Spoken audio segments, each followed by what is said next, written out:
বাবা আমি ওইসব কিছু মা জীবন কি কি ওগুলা বুঝি না। আমি দিন আনি দিন খাটি আয়না খাই এই পর্যন্তই।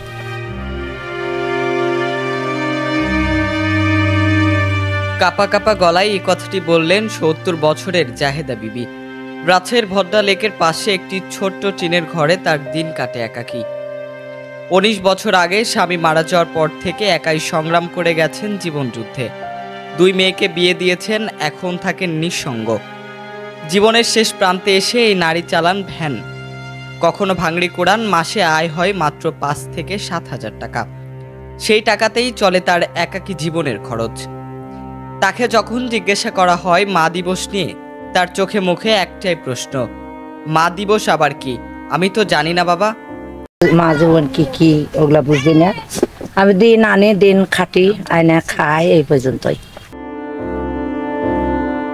মা দিবস কোনো ফুলের তোড়া কিংবা সামাজিক মাধ্যমে পোস্ট দেওয়ার নাম নয়।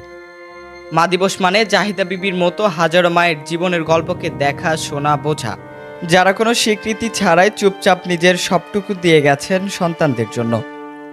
আমার কাছে মা মানে হলো যে জেমসের একটি বিখ্যাত গান আছে যে 10 মাস 10 দিন ধরে গর্ভে ধারণ, কষ্টের তীব্রতা করেছে আমায় লালন। তো মায়েদের সেই 10 মাসে তীব্রতা এমন না, সন্তান যতদিন বেঁচে থাকে মায়েরা তাদের সন্তানদের বড় করে তোলার জন্য সারা জীবনই কষ্ট বা এই গর্ভে তীব্র ধারণের ক্ষমতা থেকেও তারা সারা জীবনই অনেক কষ্ট করে ছেলেদের সন্তানদের জন্য। ছেলে মানুষরা পৃথিবীতে সবচেয়ে বেশি যদি কাউকে ভালোবেসে থাকে সেটা হচ্ছে মা।